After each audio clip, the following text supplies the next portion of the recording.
Internal Services Committee meeting of Thursday, October 12th to order. First item on the agenda is Pledge of Allegiance. Please rise.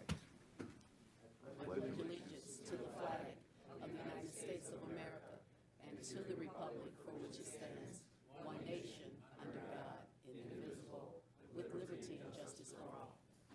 Thank you. Next item is adoption of agenda. Support NAR.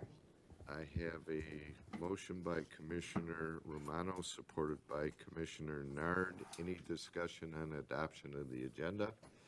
Seeing none, please vote.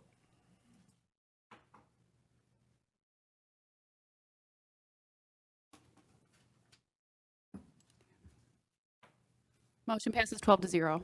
Thank you. Next item is approval of meeting minutes for the Government Oversight Committee meeting dated September 14, 2023, and the Internal Services Committee meeting dated September 12, 2023. Motion. I have a motion by Commissioner Nard, supported by Commissioner Perna. Any discussion on the meeting minutes? Seeing none, please vote.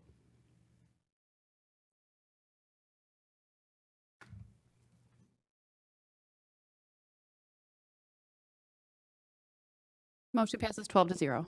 Thank you. Next item is our first of two public hearings. This public hearing is for primarily non-agenda items only. You will have 3 minutes to speak. Anyone from the public wish to speak? We do have a volunteer.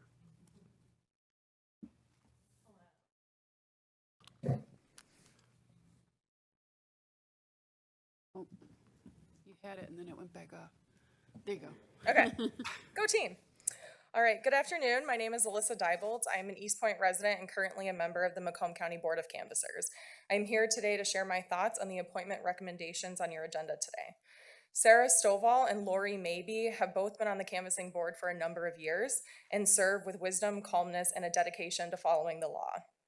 This 4-member board works closely together to ensure our work is done with integrity. I'm asking you to reappoint Sarah Stovall as the Democratic canvasser and Lori Mabey as the Republican canvasser. Thank you. Thank you. Anyone else wish to be heard under public hearing? Seeing none, we will close public hearing. Next item is appointment interviews. The process will be, we will do the interviews today and then take a vote at our next full board meeting. First item is 6A, Human Service Board, Social Services Board, 1 vacancy, 3-year term to expire on October 31st. First item is Reverend Ralph Brown. Is the Reverend here? Please. Good afternoon, ladies and gentlemen. I want to thank you for the opportunity of having served on the board for the past 6 years. During that period of time, we've seen Martha T. Berry go from being a 1-star facility to being, for a brief moment, a 4-star. And just about that moment, the state raised some point levels that we'll have to achieve to gain back that 4th star. I'm confident that with the next state survey, we will actually be at the 4th star and continue to work towards a 5-star facility. During the time that I've been on the board, our census levels at the Martha T. Berry facility have been extremely high, higher than almost any other skilled facility in Macomb County. We currently are caring for about 210 individuals. We also are employing nearly 300 individuals. Our facility has had an extremely good record of working with our labor unions. Over the past 6 years, we've had fewer and fewer grievances as we've worked with our unions and our employees to provide better care and a very good relationship in the process of doing that. Very proud of the management team of the facility, the executive staff, and all of those who are working at the facility. It would be my hope that I would be reappointed to the board so that I might continue my work with Martha T. Berry and also with the Health and Human Services Board for the next 3 years. I can see that we'll be doing some very good things during those years. I'm present here to answer any questions that you might have. Being no questions, thank you very much. Oh, sorry, Commissioner Kraft. Sorry about that, Mr. Chair. Reverend, I want to thank you for being here today and thank you for your service. I just wanted to point out your attendance record, which as the chair of the CMH board, attendance is very important to me and I'm a stickler for that. And the fact that you've only missed, 2 meetings or however many it is over the 6 years, I greatly appreciate that. So your dedication to the service of this board is much appreciated by me in particular and to this body. So thank you, Reverend. You're welcome. Thank you, Mr. Chair. Thank you. Next is Karen Hall, and I will ask, please limit your remarks to 3 minutes. Welcome. Thank you, and good afternoon. Thank you for this opportunity to present our interview for this position. Hopefully you had an opportunity to read my resume. I have been a public servant for over 25 years. I started my journey at the Detroit Police Department, and from there I went to the Wayne County Prosecutor's Office, and now I'm at the Attorney General's Office. And I have been working tirelessly to assist victims and support crime victims in our community. Not only have I been a public servant in my professional career and my private ambitions, I've also provided domestic violence training to our community. I've been a PTO president. I've been trying to think of what is that thing that I used to do all the time at home. I can't think of it right now, but I've served 2 terms in Detroit as a precinct delegate. I also served 1 term as a precinct delegate in the city of Roseville. I am dedicated to providing community service and providing support to my community, hoping that I will have an opportunity to work on this board, to continue to serve my community in whatever capacity, to be able to offer my expertise to the board, as well as to be able to learn from the board members. Also to just have that personal fulfillment of not only advocating for those that are in need and those that are vulnerable in Macomb County, but then also to continue to not only influence my circle, my small circle of influence, but also the community and the region. Thank you. Any questions? Seeing none. Commissioner Kraft. Thank you, Mr. Chair. I may have questions for everybody. I'm sorry about that. Good to know in advance. I apologize. Ms. Hall, thank you for applying for this position. I'm looking over your application, and you, like many others, have missed a few check boxes, signatures. This isn't just you. This is a lot of the newcomers in general. So I would highly recommend when applying for these positions that you thoroughly go through the application and make sure you check all those boxes that you need to. Having said that, one that I'm really focused on is the reviewing of the county ethics ordinance. You checked that you had not done so yet. No, How come? I have no explanation. I just haven't done it. Okay. All right. Thank you, Ms. Hall. Thank you, Mr. Chair. Thank you. Next is Marianne Lyons, who will not be attending. Next is former Senator Mike MacDonald, who is in attendance. Welcome. Welcome, Vice Chair Hall, Commissioner Chair Brown. I'm so pleased to be in this esteemed body. A lot of you know me as a state senator. In that time, I was able to bring back $200 million to Macomb County. I ran on Macomb being a donor county. I am a Mount Clemens kid, born and raised. I have a love for Macomb County. I always want to see Macomb County be first. So I want to make sure that whatever resources you need, I can serve this county. I started a bipartisan caucus with Speaker of the House Tate. I have a lot of great relationships in Lansing. What a lot of people don't know is I've got a true passion for healthcare. I have a doctoral degree in healthcare administration. That's been my life, has been healthcare. I have spent 15 years on attaining it. I had worked in healthcare my whole career. I got the great honor of serving on health appropriations and health policy. This has been my passion. I have a published dissertation. The reason I am applying for this position is because the community leaders asked me to, and they thought I could be a difference maker for Macomb and for this board. So I thank you for allowing me to apply for this position. Thank you. Any questions for former Senator MacDonald? Commissioner Kraft, Thank you, Mr. Chair. Thank you, Senator. Good to see you. always nice to see you. I know a little bit about your background in healthcare. Do you have any experience with elder care?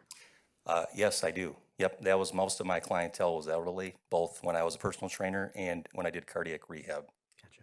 Thank you, Senator. Thank you, Mr. Chair. Thank you. Any other questions? Thank you, Mike. Thank you so much. Next is Mario Popaj, who cannot attend. Next is Diane Tardiff. Good afternoon, all. Welcome. I have been a registered nurse over 40-some years and have worked at Martha T. Berry for 8 years. I was both shift supervisor at the time, and I worked the floor. I have been there through their renovations from stage 3. Being a shift supervisor, I've gone through complications of Martha T. Berry, of HVAC falling apart on Thanksgiving Day. And I think what people look at me as not just being a nurse, but I think on my feet and I can act quickly. So I think I would be an asset to this committee, just my information of knowing Martha T. Berry, not just as a nurse, but the building, the finances, how to handle patients, or residents as we call them. I listened to the ratio and how Martha T. Berry is improving. Martha T. Berry is one of the most excellent nursing homes you could go to. It used to be a poor farm. People don't realize. And the nursing committee, nursing in general, does not even know what Martha T. Berry is. They go to regular nursing homes that are owned by corporate agencies. They don't realize that Martha T. Berry goes from Medicaid to Medicare. We have to supply equipment to them. And they don't get the best of clientele. People don't realize Medicare gets paid by the type of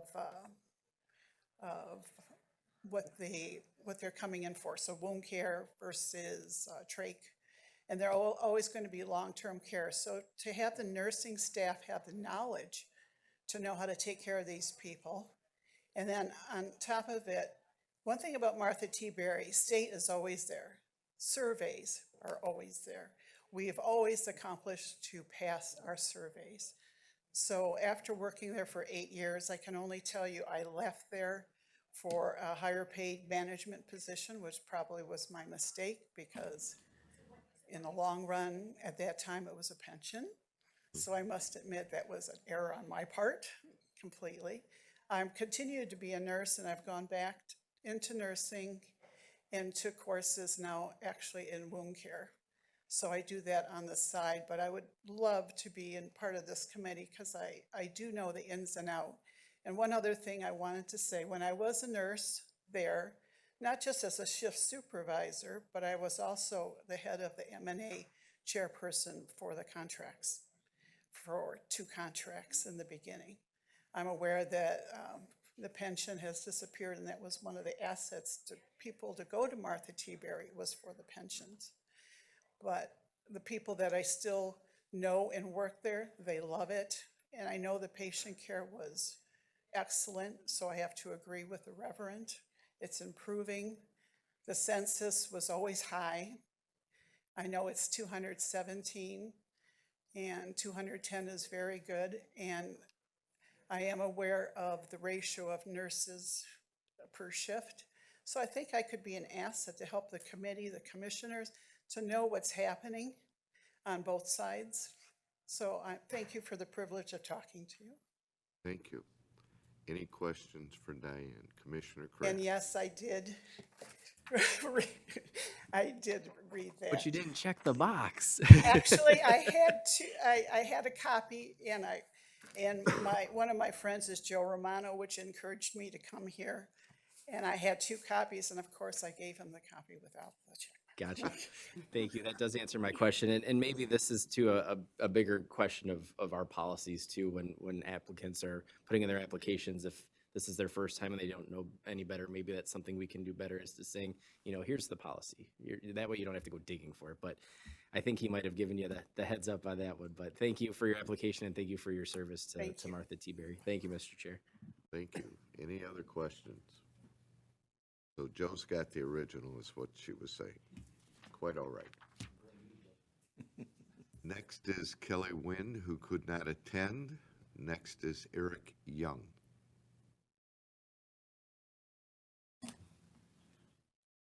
I do not see anybody moving. Let's assume Eric's not here. With that, we had a motion to recommend to full board. Did we vote on that, Adriana? No, and I don't Okay, have a need motion. Motion to refer to full board. So, support Nard. Motion by Commissioner Kraft, supported by Commissioner Nard. Any questions?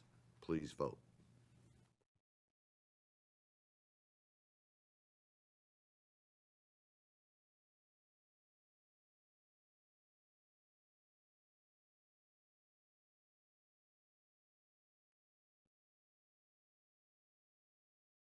Mine's not coming up again.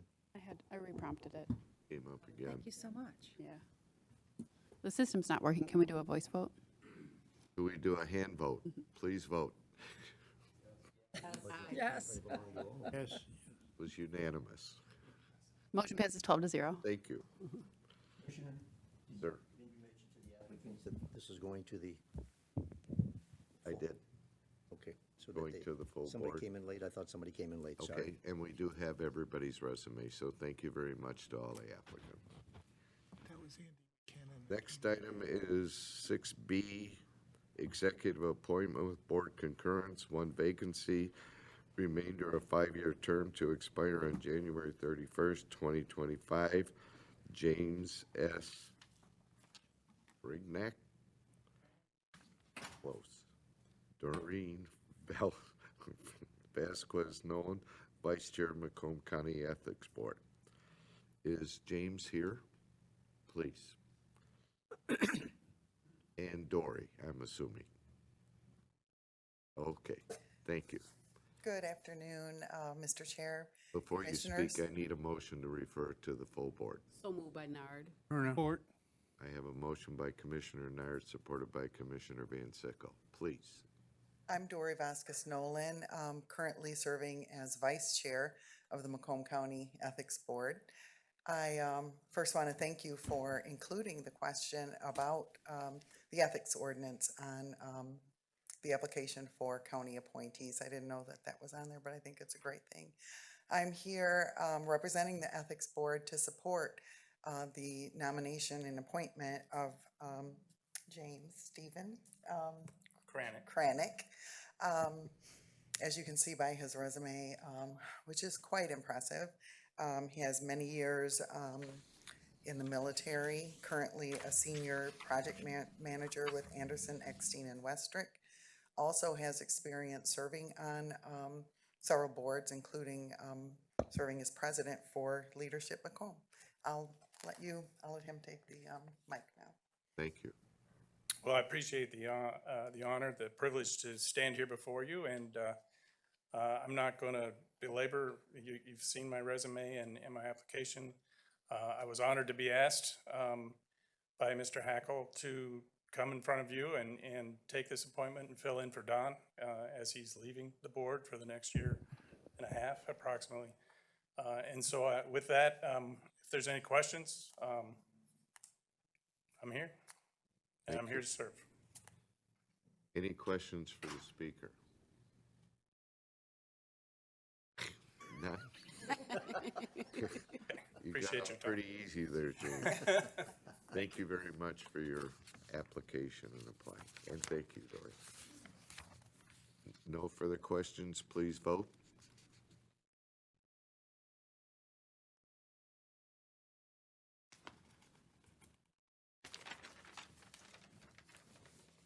Motion passes 12-0.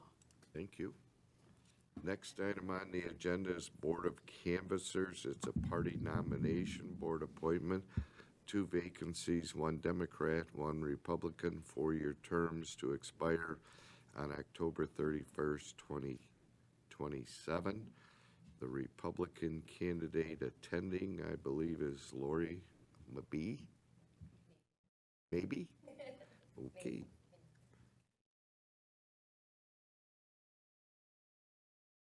Can you hear me or is this too, okay. Can you hear me okay? Did we have one? Motion. Oh, Do you want to make it? Okay, thank you. I have a motion Support. by Commissioner Gratz, supported by Commissioner Lucido. Now, good afternoon. My name is Lori Mabee, and I'm currently the vice chair for the Macomb County Board of Canvassers. And obviously, my appointment or my term has expired at the end of this month, and I am asking for a reappointment. This has been a really great group of individuals that I work with as far as, working with the canvassers. We work very well together, so I would really love to continue working with them.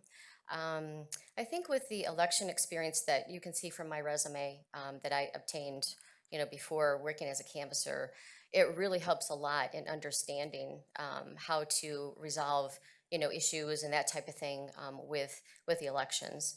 And, I'd like to continue. To me, my goals are to continue to ensure integrity, accuracy, and transparency in the elections in Macomb County. And I think with the experience that I have in the past with the elections, as well as the 4 years of being on the Board of Canvassers, I can continue to do that and be a great asset to this board of thank you. canvassers. Commissioner Zinner asked to speak on behalf of those that weren't attending, as well as Lori. So Commissioner Zinner. Thank you, Chair. I have spoken with the 3 candidates that I was recruiting, that I had recruited, and one of them is ill. One of them had a discrepancy with the time as of today, and I had not physically seen Lori. And in my mind, when I spoke to her, I had a picture of her. So I had come in looking for this picture because I thought I had seen you. We were supposed to, I had to receive something from her paper, and I didn't end up seeing you that day. No, yeah. So in my mind, I had this picture of a blue-eyed, red hair, cute, real red hair person. So that's who I thought I would see. Isn't that crazy? From being on the phone with you and having a dialogue, a great dialogue. So it's just funny how people can just see something in their mind. But all 3 of the people I recruited were people who were very interested. But as Lori has explained, she's had great, she's already had great experience. And I think that says a lot. And when you have someone else explaining for both sides, I think that says a lot also. So I'm very happy to see what you really look like. And thank you very much for our great dialogue. Thank you. Thank you, Chair, very much. You're so welcome. Seeing no other speakers, please vote.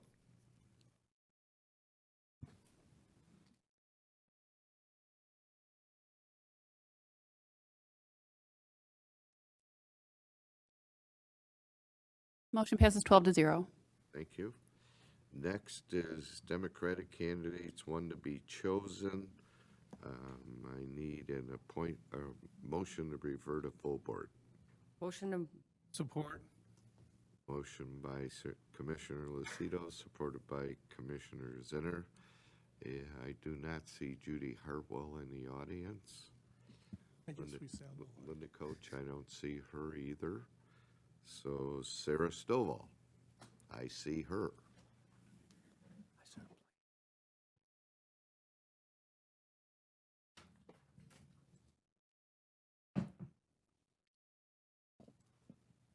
Good afternoon. Good afternoon.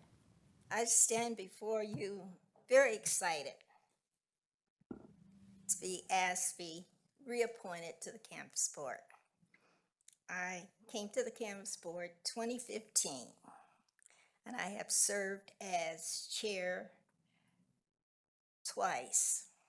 And I must say, the experience that I've received just working with the ladies, we have built a great friendship. We have taken great pride in the work that we do. We are very accurate about what we do. Very serious. I've missed one meeting, and that was due to surgery. And I'm asking to be reappointed again to the Board of Canvas. Thank you. Is there any questions? I think that smile you have, Sarah, gets you votes. Thank you. I see no speakers, so no questions. Okay. Thank you. Thank you. Please vote. Chair, we have to do a voice vote again. The system went down. All in favor indicate by saying aye. Aye. Opposed? It sounded like 12-0. Pretty sure. Okay, next item on the agenda is Department Recommendation, Service Agreement Extension, Comprehensive Risk Services LLC, Workman's Compensation, Third-Party Administrator, $97,400. Dana Chimpat? Motion. Dana, how do you say your last name? Champ, the I is silent. Champ. Champ. Okay, I need a motion to refer to full board. I'll move Perna. Support Zinner. I have a motion by Commissioner Perna, supported by Commissioner Zenner. It's all yours. Good afternoon, all. So as you're aware, this is a submission from Corporation Counsel requesting, actually recommending a one-year contract extension. CRS, Comprehensive Risk Services, is a third-party administrator that the county has been using to administer their workers' compensations claims. We have a very good working relationship with them. The original contract was approved in 2019, began in January of 2020. They've been providing services throughout that time. The original contract provided for 2 one-year extensions. There was a one-year extension. The first of the 2 one-year extensions was approved last year. There were some modifications to that agreement from the original agreement, just to account for an increase in fees due to a marked increase in the number of claims they were processing. There are no modifications to this one-year extension from the one that was approved last year. So on behalf of Corporation Counsel, we're recommending approval. Thank you. And we do have some questions. Chair Brown. Explain a little bit about what they do and the value they bring to your office. So workers' compensation, the county is self-insured for workers' compensation claims. The first $600,000 for general employees up to the first $750,000 for law enforcement. CRS manages all of the claims. They are responsible for payment of medical care that employees receive after having been injured on the job. They process the claims. They refer out to legal counsel if there is a situation where outside legal counsel is necessary. They run reports as needed, provide the reports to our office. They also manage the payment of wage loss to employees that have been injured on the job. Is there a point of contact that we work with?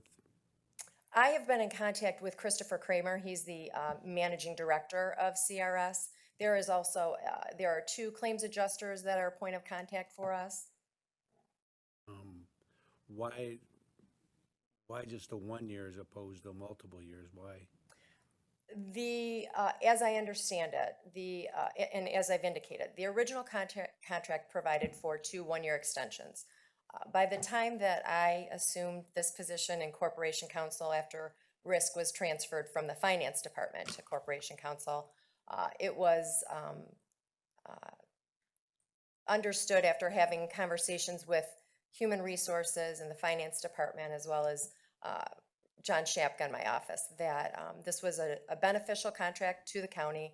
There's an established business partnership with CRS, and all interested individuals are happy with the services they provide. We'd ask that the contract continue for those reasons. It's a lucrative piece of business for people in this area to do it. Was your plan next year to look for other providers or? The plan is to, yeah, I'm sorry to interrupt, go Yeah. ahead. Yeah, just saying what, it was just more convenient this year just to do the extension and, because you were busy with other things and thought I was just trying to understand why you didn't just go out for another RFP. RFP. Well, because this was provided for in the original contract. Okay, And the plan is to perhaps bid the project out in 2024.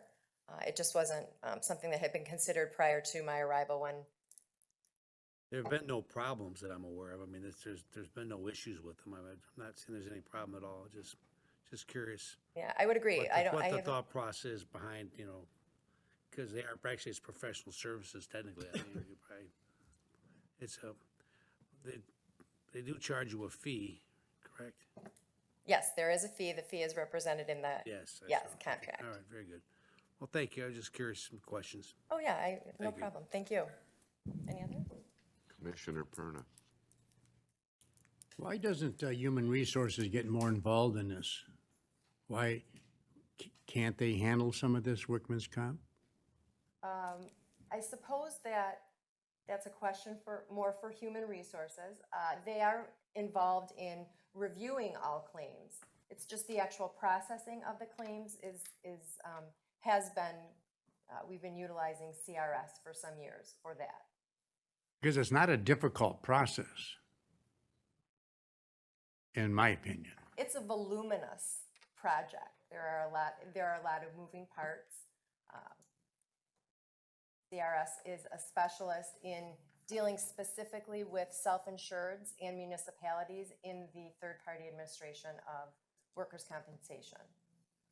In your opinion, is there more that Human Resources could do to alleviate some of the responsibility of CRS, No, I don't think so.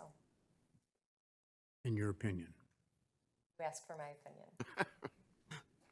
All right, thank you. You're welcome. You got you there, Jim. Seeing no other speakers, please vote.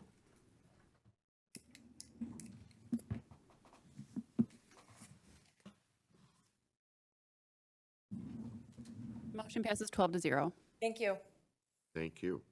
Working. Next item on the agenda is proclamation.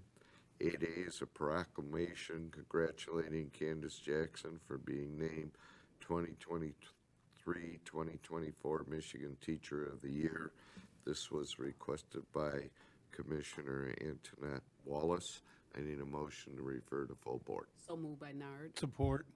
I have a motion by Commissioner Nard, supported by Commissioner Van Sickle. Any discussion on the motion? Seeing no speakers, please vote.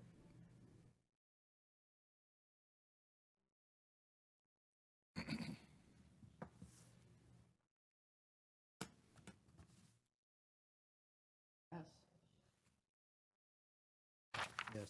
Are we doing voice again? Motion passes 12-0, just for a few. I swear this happens at every one of my meetings. What is about that? Next item is item 9, correspondence, Older Adult Advisory Committee memo from OACC Chair Barb Zinner, read 2024 budget recommendation, motion to receive and file. So moved. Support. Motion by Commissioner Van Sickle, supported by Commissioner Nard. Commissioner Zinner, would you like to speak on this? Thank you, Chair. As you read, I'm sure, we have so many speakers as we get here also. They're very informative. One of our board members is here, Nils from St. Clair Shores. Let's try Sterling Heights. And he walks every day with another member of our board from Sterling Heights. And the board is comprised of citizens from different areas of the county to go back to their areas of the county and bring with them concerns and take back to their citizens answers and information. It's a great group of people. Don put us on the road this year, and we're going to different areas. Commissioner Sabatini, next month we will be in Macomb Township. And I was a little concerned about it, but it seems to be working out very well. Our staff prepares everything, and speakers come there, and attendance is good. And it's very interesting. And a lot of times there's viewing for the citizens in that area throughout the month, or however long they show the viewing of the meetings, so they see what is said and what they might have an interest in. So going out to the county, people are commenting that they're happy with that idea. The chair was correct in getting us on the road, as we say, and it works out well. There's the report is very comprehensive. Adriana and Cresa put it together. There's one thing that I feel bad about that I haven't been able to accomplish. Roy Wilson wanted to know how we can help children who do not know how to read, help them read in our life that we come across. And I've spoken with educators, I've spoken with parents who work with their children, and I just haven't come up with a literal answer on how do you help your neighbor, your this, your that, because there's a lot involved in that. So if anyone would like to assist me so I can assist our people, I'd be very happy to listen to you. Thank you very much, Chair. Thank you, Chair Moran. Yeah, I want to thank Commissioner Zinner for chairing the committee for some time now, and I appreciate the report back. That committee is a group of civic-minded older adults that are using their experience, and they've got a lot of experience on their board based on their prior careers and experiences to bring forward, and they're radiating that information out that they receive at that committee out into their communities, and working with the commissioners they get around the districts have been very successful, and hear a lot of good feedback on it on part of the locals in the community once they go out there, because again, having them out in your community, in your district's better than having them here in Mount Clemens in the afternoon when known from the communities around. So, but I want to thank you for providing the report and the information to the board. And it's an advisory committee, and they're giving us some advice on the budget. And I appreciate that, and we look forward to continuing it. So, thank you. Thank you, Mr. Chairman. Thank you. Please vote. Here. Who's in control here? Motion passes 12-0. Thank you. That concludes government oversight. I will turn it over to Internal Services Committee Chair, Commissioner Pacheco. Thank you.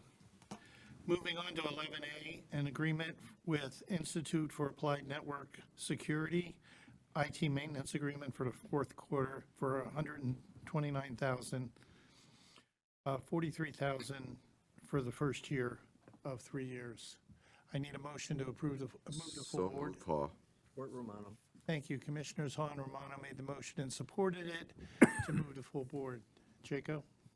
Good afternoon, Commissioners. This is a subscription service that we use. We started using this last year, and it's a cybersecurity subscription service. And they provide us with information, alerts of what's going on in the industry, and our experience with this company has been excellent. They very timely get our alerts and stuff very quickly from this organization, and has been extremely helpful over the past year.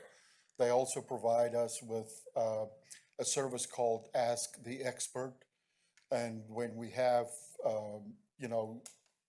situations with significant significant complexity, we set up a call with an expert, and these experts are truly experts in the IT world. To give you an example, Active Directory is the service we use in Microsoft nowadays to authenticate.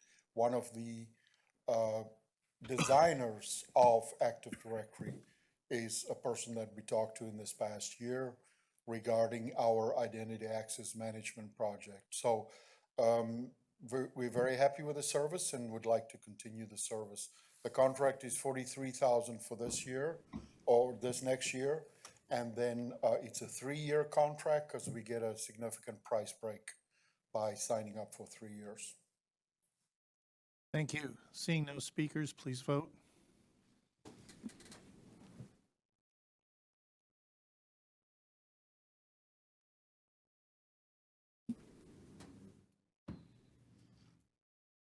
Commissioner, how did your vote come up?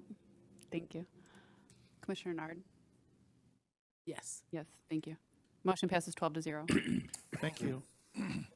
Item 11B, proposal from Plante Moran Cresa for owner representation and real estate consulting services to do a space needs assessment for the animal control facility. I need a motion to move the full board. So moved by Nard. Support. Thank you. Commissioners Nard and Haw made the motion and supported it. Good afternoon, Commissioners. Belden. I know over the years, several of you have visited the Macomb County Animal Shelter, and it's a pretty busy, pretty active operation. We've had on the capital plan for the last 3 or 4 years to replace that building. It originally was built in 1958 with several additions that were put onto it over the years. Back when that was built, we did not contract with any of the municipalities here in Macomb County. In the last probably 7 or 8 years, we took over at their request the City of St. Clair Shores, their animal control, and the City of Roseville. We have been in discussions with other municipalities here in the county about taking over their animal control services, but we're challenged with the size of the shelter and the age of the shelter. We have a couple hundred kennels in there where we put cats, dogs, and you name it. We're at full capacity all the time, and it really challenges us and the care that we need to give to these animals. Chief Randazzo was supposed to be here today just to answer any other questions you may have had about the need for a new shelter. But they did a confiscation in northern Macomb County recently. The last couple of days, there was an animal cruelty case. And among the animals that were confiscated was a pregnant pig who just in the last couple of days has given birth to piglets. So Jeff is assisting the vet at our animal control shelter with the piglets today that were just born. So he apologizes. So again, for those of you that have visited the shelter, you know it's a pretty busy place. And we don't see that stopping at any point in the near future. So that being said, one of the first steps in identifying or possibly building a new space is to do a space needs assessment. And Plante Moran Cresa has done this for us for about 9 years now. It started with when we had the electrical fire over at the old county building back in 2013.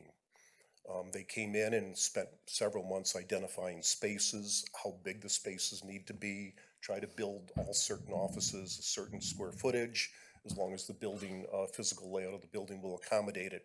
So this is like the first step.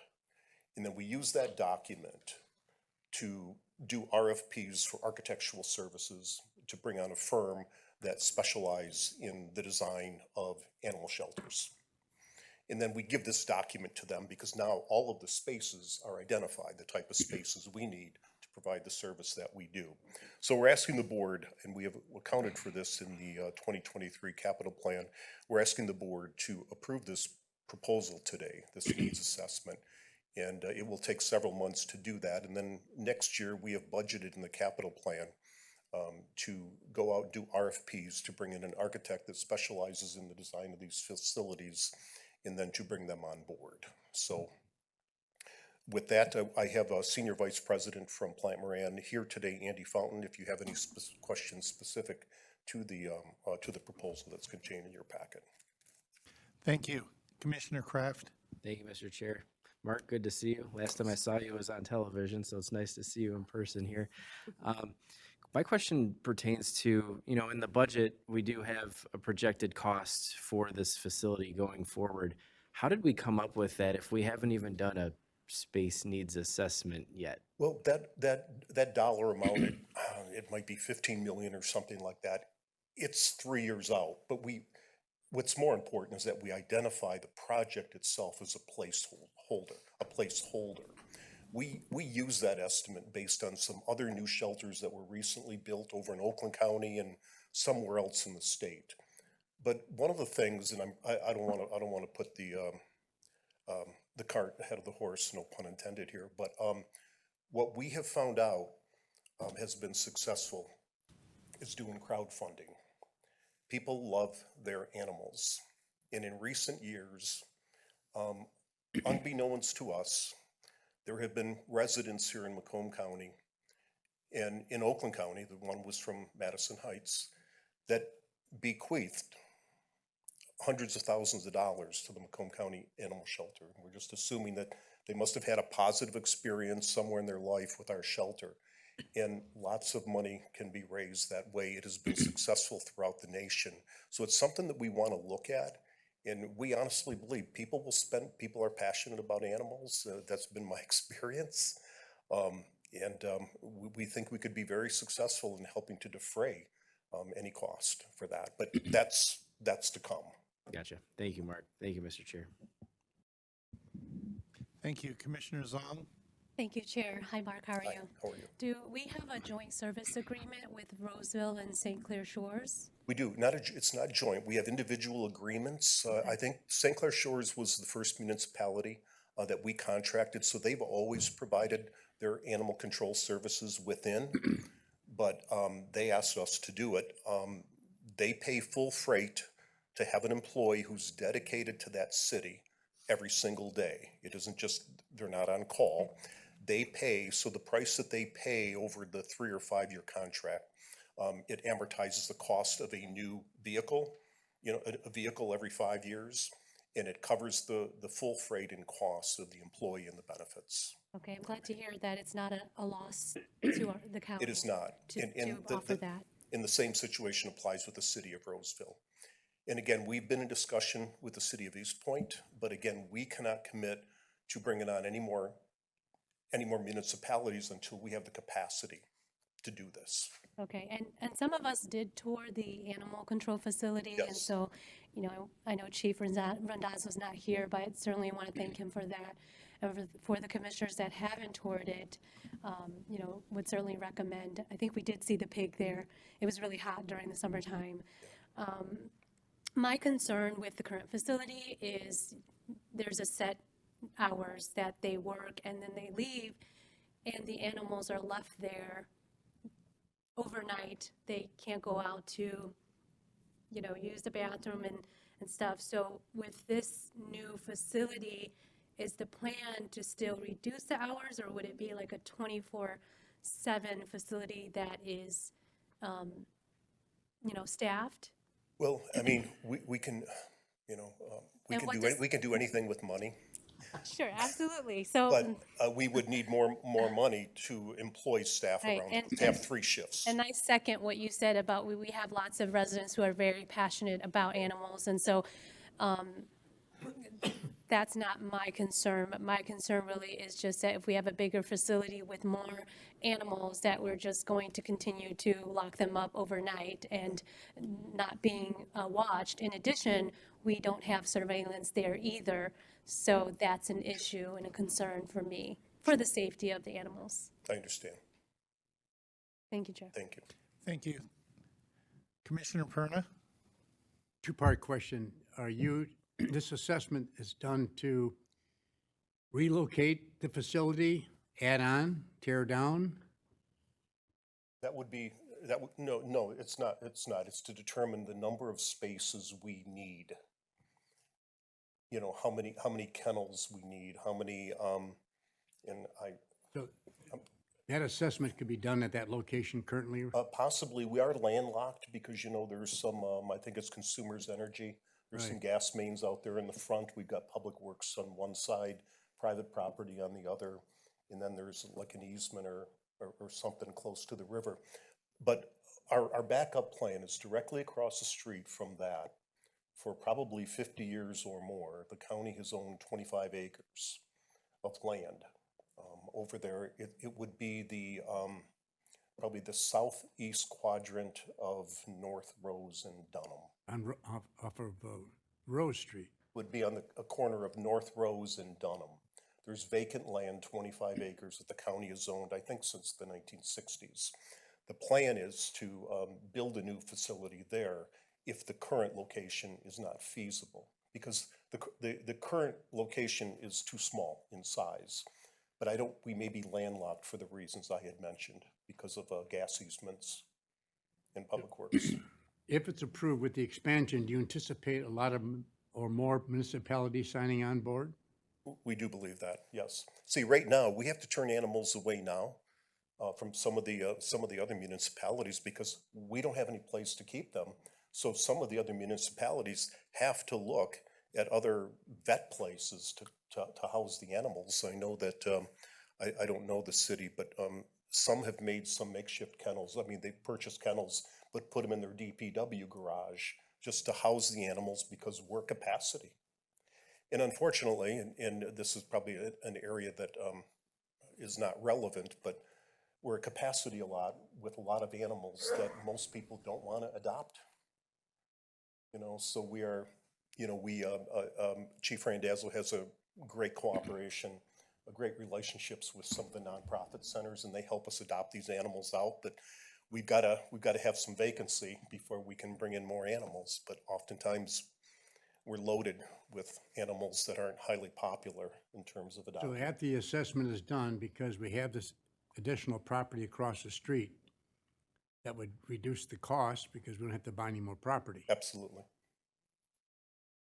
Okay, thank you. Thank you. Commissioner Lucido? So you kind of actually touched a little bit on what I was going to ask. So when you guys are looking at this new facility, you're making sure that you take into consideration like municipalities that aren't already contracted. 100%. Because I do know that from the city of East Point's point of view, that you guys turn down our animals a lot because you're full, which I understand. You don't have a choice. You don't have any place to put them. And we struggle. And it's not fair to the animals because a lot of times, like, there are situations where we don't have a place to place an animal. And it's not fair to that animal or to the residents, of the community. So I just wanted to make sure. Thank you. Thank you. Commissioner Brown? Thank you. This study will be looking at basically a design for the new facility, correct? No, it's not a design. No. It's determining it's determining a bunch of boxes. It's determining how many vet offices we need or how many labs we need within a facility. It's just to determine the types of spaces that we need. Well, Then if we're satisfied with that, we eventually turn that over to an architectural firm and says, here's the specification. Okay. Here's the spec. Now you design a facility. Can I ask a question of our expert? Sure, absolutely. Andy? How do you go about doing that? I mean, it's an animal kennel, it's a kennel. I mean, how do you go about doing it? You just compare notes to see what other people have done but what type of things do you look at? It's kind of a. Sure. So if I could, a couple of different approaches that we intend to implore for this engagement. One, we're going to be talking with Chief Randazzo and making sure that we've accounted for everything that he needs to operate on a day-to-day basis. We'll also do some benchmarking activity. We'll take a look at other peer facilities to make sure that are having considerations of other spaces that other groups have used. We also intend to engage a specialist, a group that specializes in these types of facilities to advise the county in developing this space and site program for this facility. So I hope that answers your question. Yeah, it does. But it seems to me that regardless of how big we make it, we could fill it up with animals. I mean, that's just what it is. I mean, no one wants them. And then we also have, there was a time earlier this year, they had some issues up in the north end with some larger animals, you know, and I don't think we're quite cut out to accommodate them as we are now with the current facility being what it is. It's old. Yeah. I mean, equine and things like that, that's a whole different thing than the little kitties around. We got big animals out in the north end that are part of it, you know, Macomb's agriculture industry that from time to time have to run across our department. So that's something else that should be, I want to note as you go forward and look at that. But the other question is just building the whole facility to begin with. I mean, we've got quite an aggressive construction. We are listening at the jail we're going to be doing. That's going to require a lot of resources.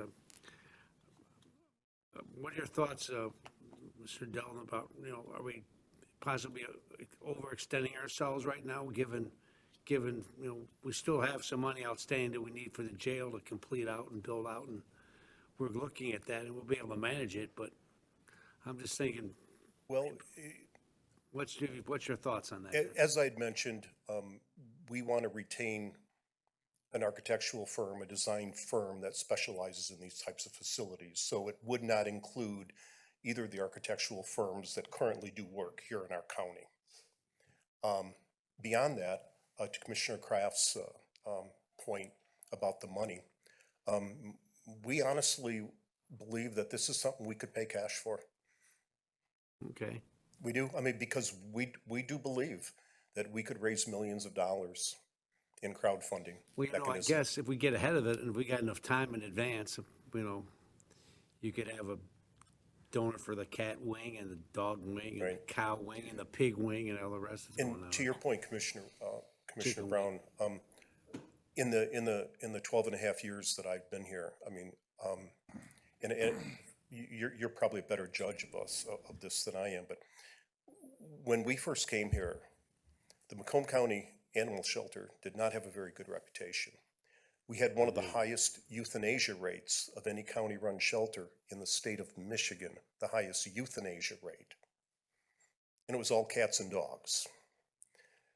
That has been turned around completely, and it's taken years to do it. It is under the leadership of Chief Randazzo. It has turned around completely. We now are a model. We are constantly getting requests for other county animal shelters to come and visit our location to look at some of our best practices. Most of the communities here in Macomb County, just in the last year or so, have developed the best practices document from the Animal Control Division that the cities and the townships now use as their best practices on how we should be handling animals.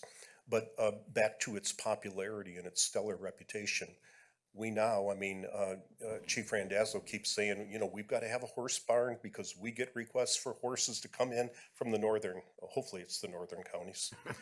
But Clinton Township, so, there's a few. you know, our goal is to be a full service shelter for all the municipalities here in the county. But we can't do it where we are physically, and even just some of the basic needs of animal control, to Commissioner Lucito's point, we want to provide a level of service to them that we are to other communities that I had mentioned, but we don't have the capacity.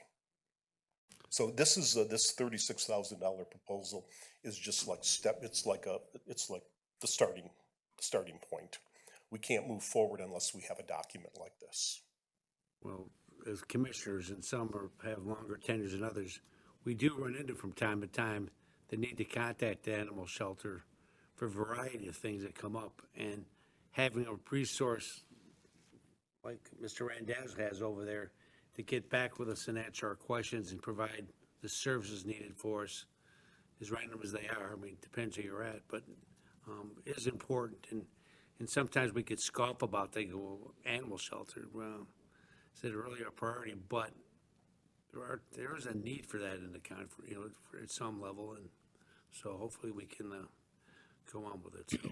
I learned real quickly in my first year here at the county, going back to 2011, that there are two things that constituents here, the residents of Macomb County, are really passionate about. the roads, because it's always in front of them, and their animals. And we had some horrific experiences when we first got to the executive office from some of these nonprofit groups that did not like the practices that we were utilizing in our shelter. And with the help of bringing on some new staff and leadership, we were able to turn that right around. And now we have awesome partnerships with some of these nonprofit groups. Well, I think we can go forward this step, but I mean, the future's uncertain with our budgets, and we got a lot of weight on our budgets, and, you know, I'm not so sure we'll be in a position to, you know, carry it down the road, but I think this is a good first step, and if we get ahead of it, have a crowdfunding page that, you know, we could raise some serious money to pay for it, maybe that's it'll help, so I'm willing to support, you know, this $36,000 investment to go forward, and looking forward to what you see. Thank you. Thank you, Mr. Chairman. Thank you, Commissioner Romano. Thank you, Chair. Good afternoon, Chief Deputy. Good afternoon, Commissioner. I'm totally in support of this. I think it's going to be money well spent. For those of us who have toured that facility and we see people stumbling over each other. In fact, I'd be remiss not to mention all the volunteers that we have there. Yes. And I'm sure that we'd garner a lot more if the facility had the room. And when we did tour that facility, you mentioned piglets. We saw two humongous pigs in the yard there, and they were roaming around, and still there was enough room for them. So I honestly think that this money being spent, so we can get a broader picture of what we're actually going to do. We're going to, and incidentally, thank you for taking away Mr. Randazzo, who was our animal control officer at Sterling Heights. A great catch. And he was very good with us also. But I think it's money well spent. I think until we see the complete picture, I think we're kind of guessing at what it's going to cost, where it's going to go, and that type of thing. So the first steps forward, as you mentioned, is getting this done, and I'm totally in support of it. That's all I have. Thank you, Commissioner. Thank you, Commissioner Sabatini. Thank you, Chair. Mark, a lot of my questions were already answered, but I had spoken with the executive a while back in regards to this facility and the crowdfunding idea. So I think it's wonderful. Certainly this is just a starting point. I'm hopeful that we do expand the facility. I know this has been a project that we've been talking about for years, and I think our animal control department would have turned heads even sooner than they currently have if they had a facility that they could accommodate all of their needs. I did want to ask one question, though, and you may not know this, but I'm sure the chief would, in regards to emergencies. Do we contract with anybody local for emergencies relative to any of the animals in the shelter? And the reason I'm asking this is because I had a personal situation where there was only 2 facilities in the county that had emergency services for animals. And I'm just curious if that will be part of this in regards to if the chief is looking for those services as well. I don't know if we're contracting out already, but I do know, I believe the city of Warren contracts out with a third party for their emergency services. And I'm just curious if that's going to be We implemented do. here. I don't know the name of who we contract with, but I also know that even though it isn't a 24/7 operation, every time that shelter closes, there are 1 or 2 people that are on call. And it goes on a rotation basis. So someone is available 24/7. If there was an emergency, if law enforcement, if there's an accident that involves an animal, the call comes into animal control and somebody's dispatched. Okay. You know, we let the employees, who's ever on call, they take the vehicles home. And I'm sure this will come up through the surveys and, you know, through the due diligence of this, but that's just one item that personally happened to me, and I'm sure it will come up. And I just, you know, as we're planning and you're getting all these surveys and talking to everybody in this department, I just hope that's also one that's just identified and hopefully solved. Noted. Thank you, Chair. Thank you, Commissioner Perna. On the tag of the assessment, is the assessment also going to be considering keeping the old facility with the new one as an option? No, absolutely not. It would tear down or? Absolutely. I mean, again, you know, it's our land.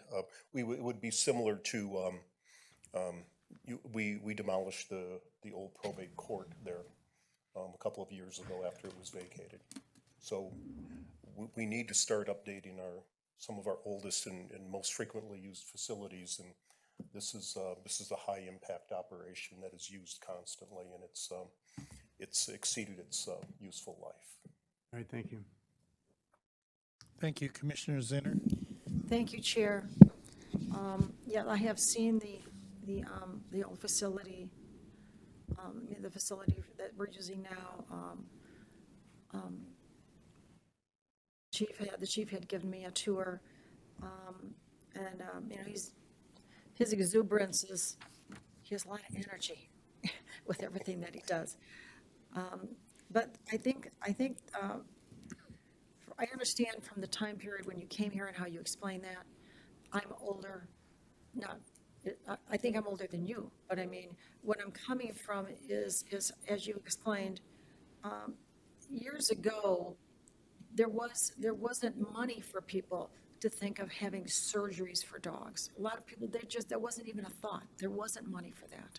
So they would have their animal or whatever their animal was, they were put to sleep because it was humane. And I'm sure in the county then, there wasn't money to have animals that were questionable with how their temperament was, or if they found them, because who was going to take care of them? There weren't people wanting to take care of them. They already had their own animals. So they were put to sleep. That's just the way it was. Now, a lot of people have more money, and they want all these animals to live. You see, it's on television constantly. But as our chair has explained, that isn't thought of now really as much, hardly at all really, because our life, our thinking is different. Now, I was one of the groups who feeds many people in the county, was explaining to me that there are teenagers living in cars going to college. I don't know why there is. I don't know if they don't get along with their parents. I have no idea. And that husband and wife are concerned about the teenagers. So there are concerns about people in Macomb County. I mean, there are concerns about people, obviously, many concerns. So obviously the building we have now for the animals has got to be replaced. There's no question in anybody's mind. But as the chair has explained, and brings it to thought, is how many animals will we be getting?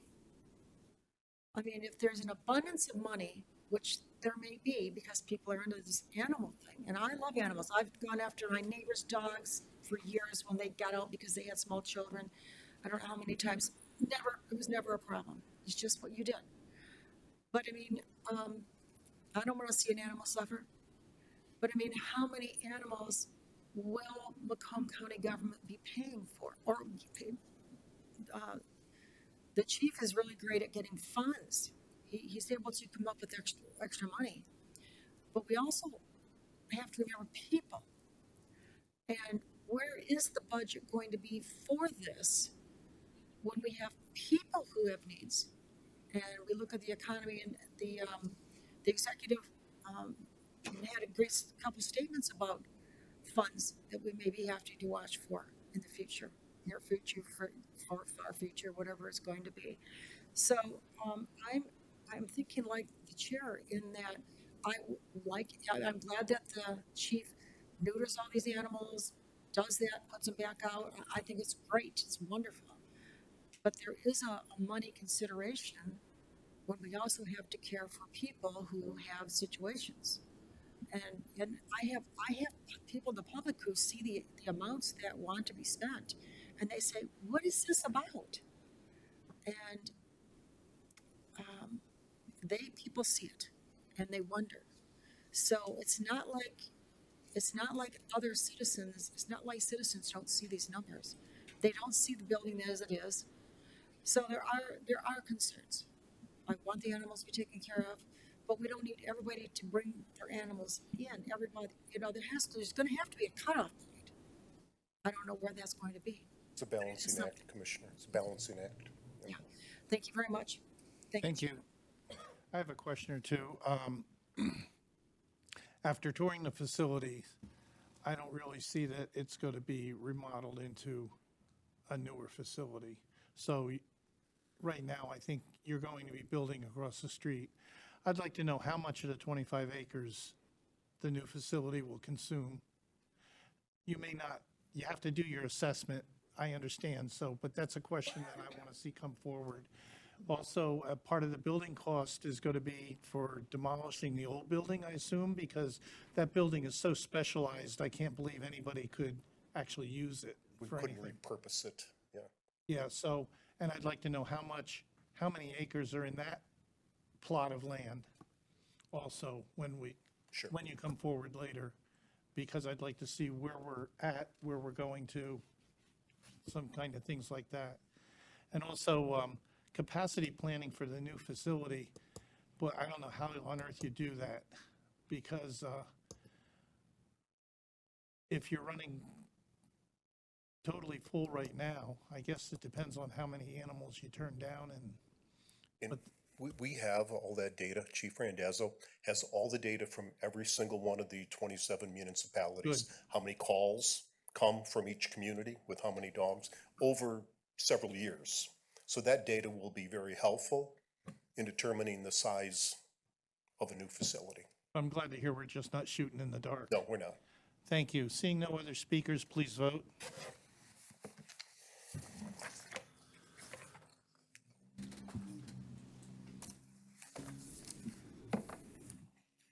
Motion passes 12-0. Thank you. Thank you. Item 11C. This was forwarded from September. Spartan Construction Group, Juvenile Court Interior Demolition Project for $495,000. I'd like a motion to recommend the full board. So moved. Support. Thank you. Commissioners Romano and Hall made the motion and supported it to move this item to full board. Ben? Good afternoon, Commissioners. We spoke briefly about this last month, but this item 11C is with Spartan Construction Group in the amount of $495,000.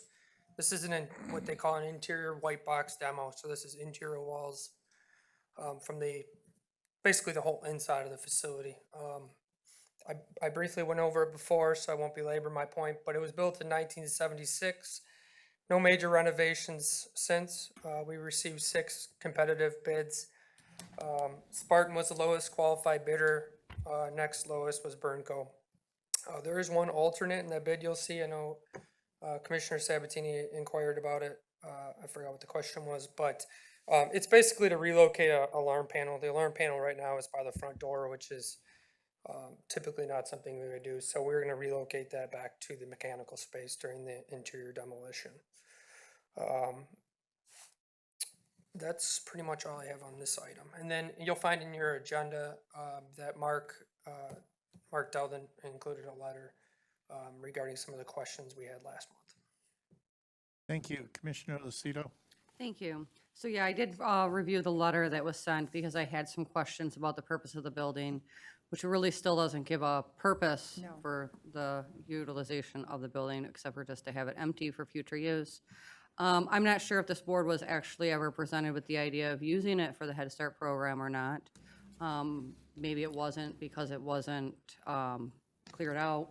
But at the same time, the building we did end up purchasing, 2 items down, we're going to be doing asbestos removal into that building. So I don't know why this wasn't an option for that if they're saying that it could have been, because we're doing construction in the building we did end up purchasing for that purpose. So I don't know. Still don't understand why we would be putting this money, $500,000, well, almost $600,000 into this building, just to have it ready for something that we don't know what the purpose is going to be for, because it could come down where we end up wanting to demo the whole building for a purpose. Maybe it'll be we want to build something bigger or something specialized. I mean, if we don't have an actual purpose. Yeah, thank you, Commissioner Lucido. Oftentimes, governments get criticized for crisis management and waiting until it's broke or something's on fire before we put it out. And we were trying to be proactive because we know what's coming down the road. We know that we have $25 million dedicated to building a new health department. It's going to take more than that. But we know that during that transition of closing and demolishing the Mount Clemens Health Center located across from the jail, we are going to need swing space, or we're going to have to go rent some portable trailers and use them as office space during this transition. This is a structurally sound building, as Ben had said, built in the mid-1970s. There is no reason to tear this building down, but there have been some opportunities over the last 3 years when we needed some immediate space. And we thought about it, we did a couple walkthroughs with different people, and it was just too much work in the short amount of time that we needed it. So being that we're going to keep this building, at least that's going to be our recommendation, we want to get it, we have to demolish the interior of that building at some point in time. But with what's on the horizon, with the 25 million that we are going to spend on the health department, we want to be ready to have some transition space for various uses. So we're trying to be proactive. Thank you, Commissioner Zinner. Is this what this letter says that I'm looking at here? Does this explain that? I don't see what, I see what Commissioner Lucido said, but I don't see it explained. Am I missing it? The letter's included, it's the last. It's the letter to Chair Brown. that's what It's dated October 2nd, 2023, I see, from me. yes. A temporary location.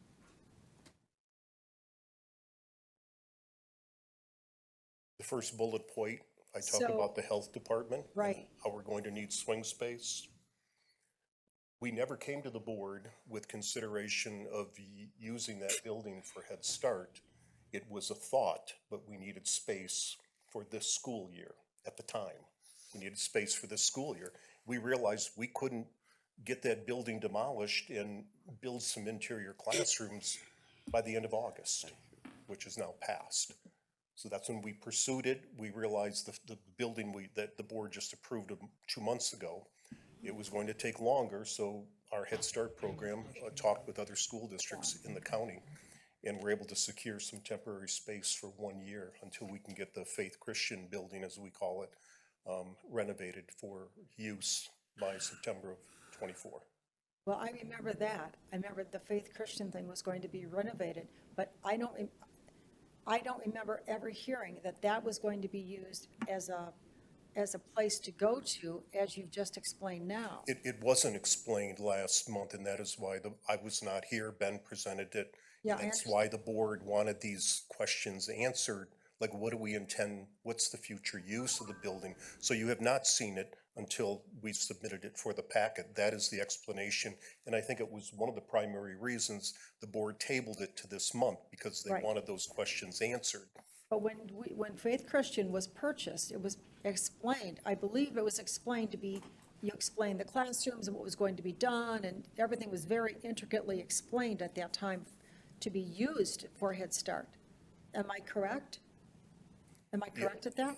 Yes, I believe that you are, but we So you temporarily. changed your mind No, because of. we temporarily. I understand. Considered the juvenile court to be used for classroom space temporarily. But when we realized we could not get it demolished and rebuilt by August of this year, we walked away from it and we continued to look for a building that could house Head Start programs.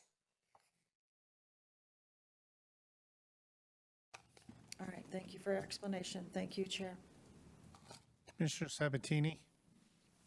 Thank you, Chair. Mark, in regards to the, swing space, when you're in those types of scenarios, I mean, couldn't we just sublease space if you're in a situation where employees could remotely work through that transition? Or is this to be designed in a way that it'll always be used for swing space? No, it will not be used for swing space all the time, but in the foreseeable future, probably the next 3 years, we can think of several opportunities where we're going to need transition space while we decide what to do with the new health department. and we're going to need space. And I will say that two summers ago, the board approved a document scanning project, a huge project for Public Works. We had no place to put them, and we put them over there. We shoved a bunch of the stuff out of the way, and it was a contractor that worked out of there, but it was miserable for them. It wasn't good space. There were bees in the building. I mean, every day they were getting phone calls about bees in there. It wasn't adequately ventilated, but it was the only spot we had to put about 8 or 10 people that were working in there. It just wasn't a good situation, but they were under contract to do document scanning for Public Works. So is this going to be just, what you're proposing here is just simply the demolition of it, the interior demolition? Just to get it ready So- for future use. So what would you anticipate the construction cost approximately to be once it's been demoed? If we had to throw a number at that. Andy Fountain went, but he left. He but- ran.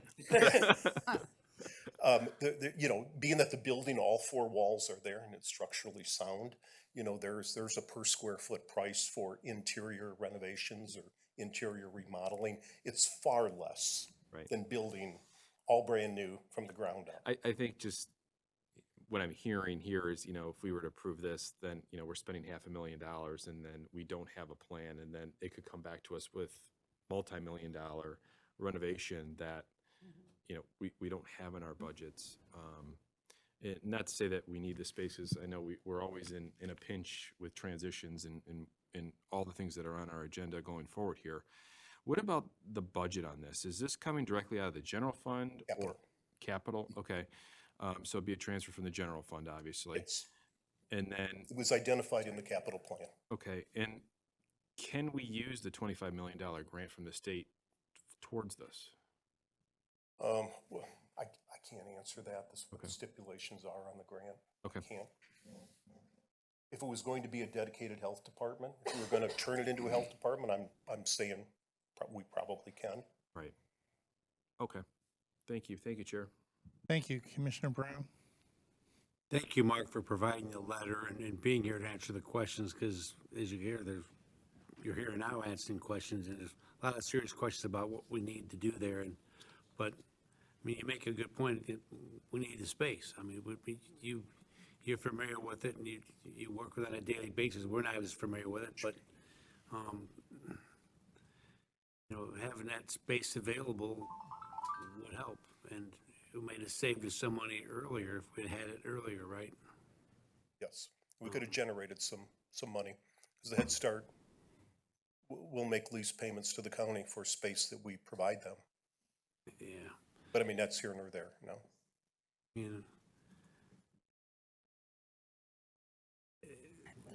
It seems reasonable to me that we would do this.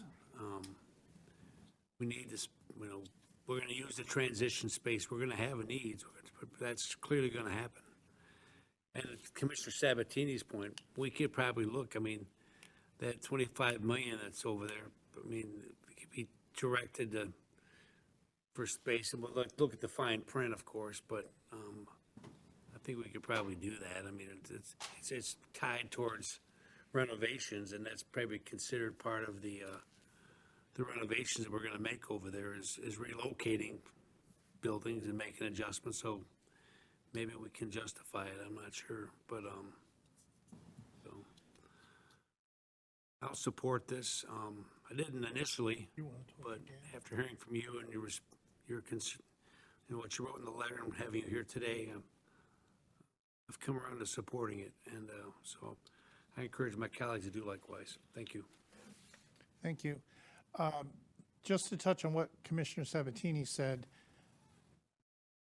this item is to remove what's in the building now, which will essentially get the asbestos insulation exposed, and then the next item is to take the asbestos out.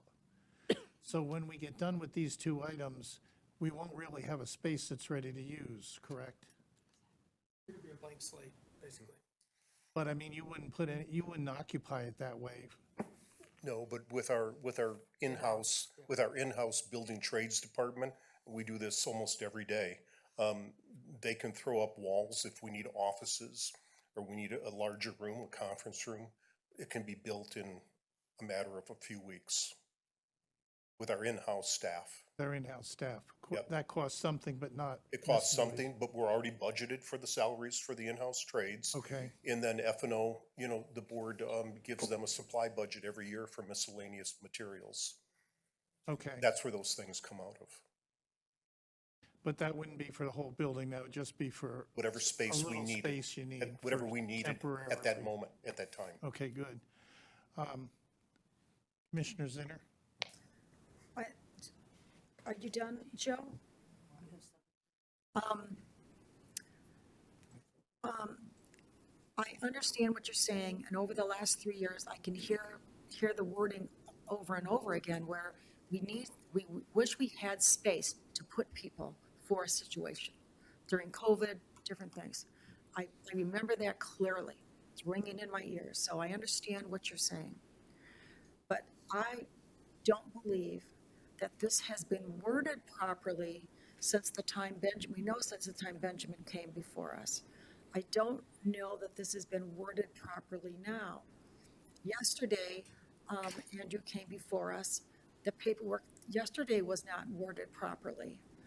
And I think this should have been worded better for us. It should have been more explanatory.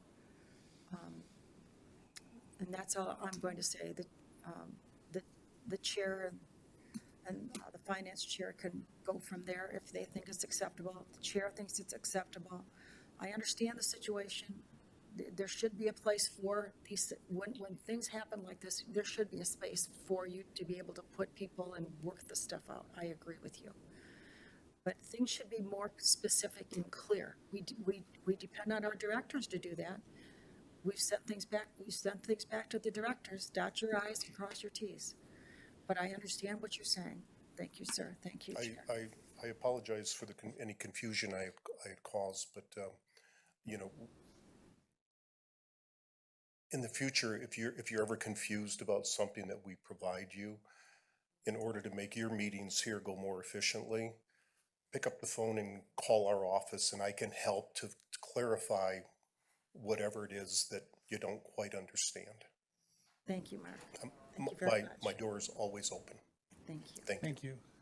Commissioner Sabatini, I apologize. I thought you were still up from the first time. No, I don't know if Commissioner Kraft is still in the first round.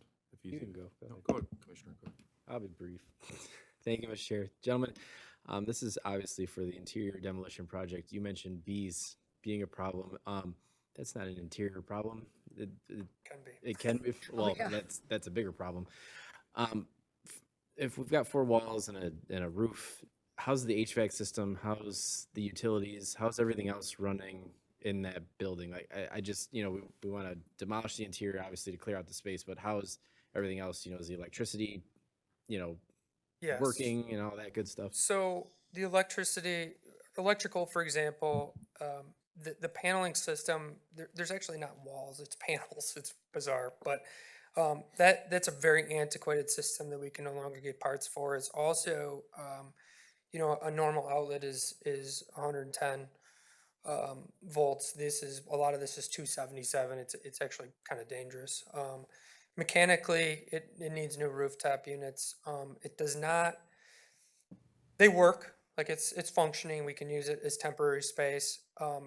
But what will happen is once we take out the ceiling and everything, what will happen is whenever we build in there, we're able to properly zone it for the office space with controls and updated energy efficient equipment. So we are taking out the bathrooms. What they do is they'll cut and cap right where the bathroom was, because it's likely it may go there again. So we're not totally removing piping and things like that. The majority of it will just be cut and capped. Okay. So the interior, like Mark said, it's a very good building. It's a brick and block building, but it's just the interior has no real redeeming value to it. Thank you. Thank you, Mr. Chair. Commissioner Sabatini. Thank you. Mark, we didn't do a needs assessment on this building? No. No. So we know we just need it as office space, period. we're gonna keep the building. We don't know its future permanent use. But when we do, the building's gotta be demolished, the interior's gotta be demolished anyway. And if we wait, it'll probably cost more than what's before you right now. Again, we're trying to be proactive, knowing that in the next couple of years, based on projects with money that we have from the state that has to be spent, we are going to need some swing space. So we're just trying to be proactive and get ahead of the game so that Right. we're not in this So crisis we mode. definitely, I'm just trying to get clarity here on this. So we definitely are going to keep the building one way, shape, or form. One no hundred matter. percent, it's one of our newer buildings, So we need to keep it. 1976. It is. It's a nice, yeah, it's a nice. With the intrinsic panels that Ben has talked to us about, Oh, told yeah. us about. That was real popular back in the I 70s. guess it was. Modular type panels. So I can totally understand it. I guess my only concern is you know what the true cost is and what that will be in the budget. You know, we just started our budget process. You know, and starting to look at all these numbers, and we do have a lot of projects. But I do understand we need swing space. I know the cost is going to increase. You know, that's just what's happening in the industry and throughout you know, the nation. So. I'm going to support this just because at this point I'm comfortable. I probably will have a few more questions, you know, before the final vote at full board, and I'll follow up with the both of you if need be. But I will move this forward today. Thank you, Chair. Thank you, Commissioner Lucido. Yeah, one really quick question. It might be in here somewhere, but what is the size of the building? Square footage, I believe it's around 30,000 square feet. 30,000? All right, thank you. Commissioner Hall. Thank you, Chair. I guess in conclusion, what you're saying, Mark, is pay me now or pay me later, and later is going to cost more than now. But eventually, there's going to be a usage for the building coming down in the future, and then at that point, you come back and identify what that cost is going to be. Yes, Commissioner. Thank you. That's all I have, Chair. Thank you. Please vote. Perma. Oh. Perna. Sneaking in at the last second. I think it would be a great Commissioner animal Perna. shelter. Oh, wow, they- Okay, now, no one else? Please vote. Oh, my.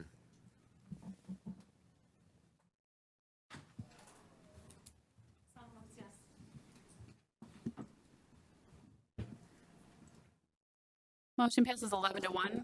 Commissioner Lucido voting no. Thank you. 11D.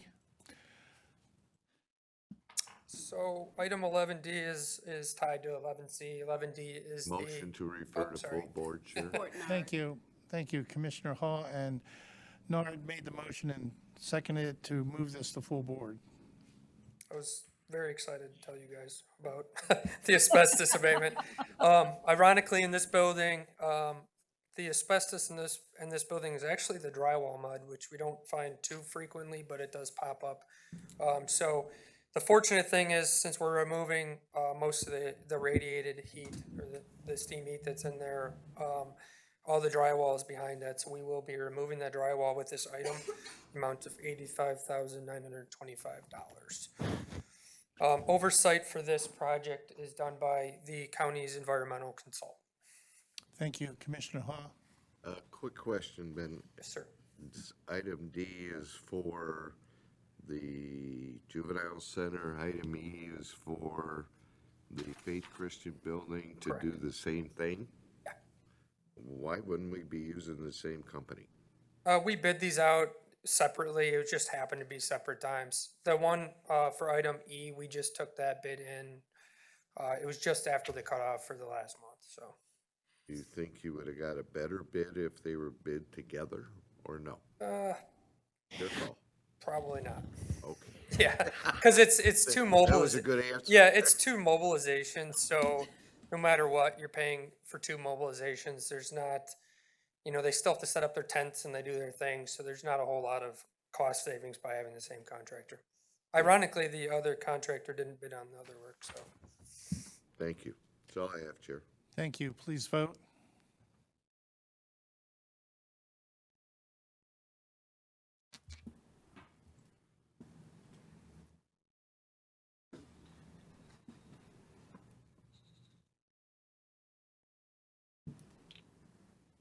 Commissioner Zinner, did your vote pop up? Yes, I voted yes. Yes, thank you. Motion passes 12-0. Thank you.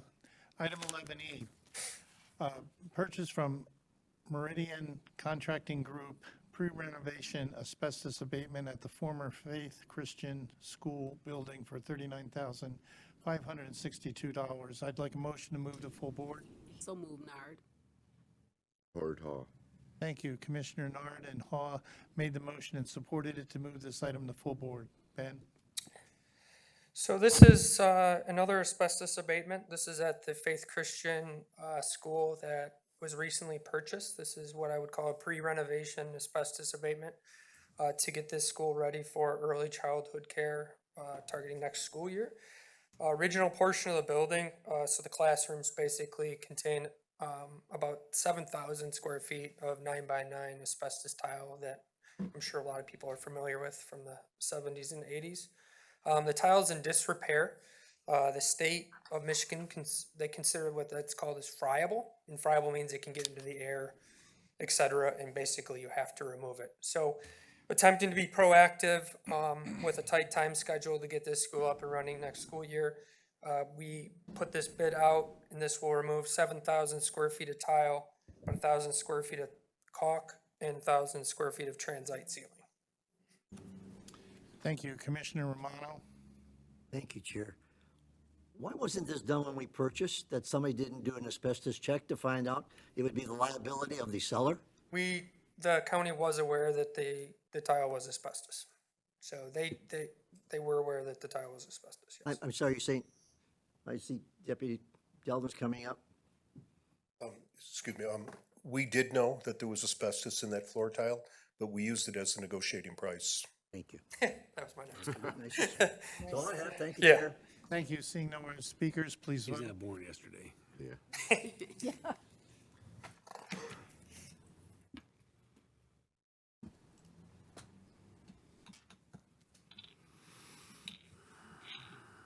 Motion passes 11-0. Thank you. 11F, proposal from Bernco Incorporated, the Clemens Center exterior repairs where there was a motor vehicle accident damage for $69,026. I'd like a motion to move to full board. So moved by Nard. Support Zinner. Thank you. Commissioners Nard and Zinner made the motion and supported it to move this item to full board. Ben? Yep. So our buildings, for some reason, seem to be an attractant to motor vehicles. So sometime in June, a motor vehicle struck the front of the building at 32 Market Street where the clerk's office elections is held. The incident was a hit and run and is still currently under investigation by Macomb County Sheriff's Department. The area of the hit is occupied by the election department. It damaged brick, windows, and some interior finishes, drywall, paint, etc. For this instance, we were struggling at the get-go to get people to give us pricing on these repairs because it's a bunch of different trades, painters, brick, or masonry, window people, etc. So for this instance, we opted to seek help from one of our local construction contractors, Bernco, to act in a construction manager capacity and utilize their resources of subcontractors. Drawings for this repair, so architectural drawings aren't required. It's just considered a repair. So that would further kind of delay what we need to get done over there by a few months at least. Included in the item is a letter from the county clerk speaking to the urgency with election season coming up and security concerns, as well as, of course, winter is kind of on our doorstep. The general contractor sought pricing from 3 subcontractors for each trade and selected the lowest qualified subcontractors from each trade. Using the construction manager style process enabled us to get more interest in the work than our department could just on our own. So. Thank you. Commissioner Kraft? Thank you, Mr. Chair. Ben, you brought up the point that I was going to make, that this has happened multiple times now. Have there been any discussions or conversation about putting in some sort of barriers, like around federal buildings or post offices? Sometimes they'll have those cylindrical barricades. Is that something that we even could do, or is that part of a discussion that's been had? Yeah, Mark and I actually spoke today regarding some protections of our infamous corner over here on northbound Gratiot, yeah. So we spoke about that today. Clemens Center, ironically, how this individual fit their car in between the two columns is beyond me. So that one does have some protection. And anytime I do a project like our powerhouse we did 6 or 7 years ago, I'm including facility security protection like bollards, decorative bollards, things that don't look so bad. Yeah, yeah. So it is a consideration anytime we build a building or change a gas meter, something like that, to install bollards. Yeah. Okay, thank you. You'll see it soon on the statue out in front of the court as well. Thank you. Thank you, Mr. Chair. Was this somebody came in from like the road by Buffalo Wild Wings and then didn't make the turn? No. So we have very limited video. We have some video over there. We didn't get great footage. It appears they came off of northbound Gratiot through the strip mall and somehow weaseled their car between the two columns. I have no idea how they fit it in there. And then they hit the building, kind of backed in and out a few times to squeeze out of there and took off. So Probably disgruntled ex-commissioner. yeah, they were. Yeah, so Amazing. Okay, seeing no other speakers, please vote. A lot of crazy things happen right in that area. A lot of crazy things. Motion passes 12-0. Thank you. Moving on, item 12 is public participation. This is an opportunity for public participation for those who wish to speak for a maximum of 3 minutes on any issue. Any public wish to speak? Public participation, anyone wish to speak? Thank you. We'll close public participation and move on to commissioner comments as soon as I get my electronics to work here.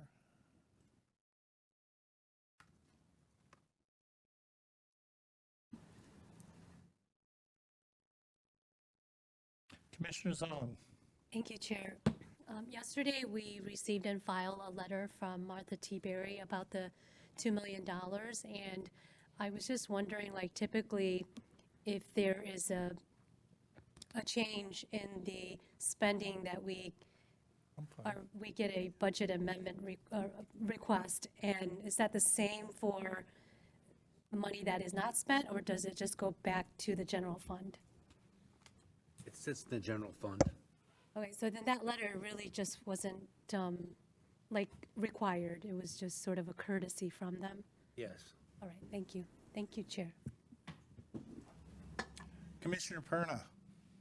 Just point of information, tomorrow morning at the Benson Joe's on Garfield and Clinton Township, for those commissioners that are interested, they're celebrating their 40th year anniversary in their original spot on Garfield at 19. There's a special tribute to them, so any commissioners, if you're interested, you're welcome to attend. That's 10 a.m. tomorrow. Tomorrow morning. Where is buying? Right, on Garfield between 18 and 19. Canal, isn't it on Canal? Pardon? Canal, isn't it on Canal? Right at Canal, just before Canal. So The there'll be invoice pizza, says Garfield. there'll be Italian sausage It's and Garfield anchovies. and Canal. Okay. Yes, when the board used to have meetings at 9 o'clock, Commissioner Okay, Purvis to bring us seeing those no other cannolis. speakers, Commissioner Romano. Motion to adjourn. Support Zinner. Thank you, Commissioner Romano and Zinner made the motion and support to adjourn. Our homecoming parade.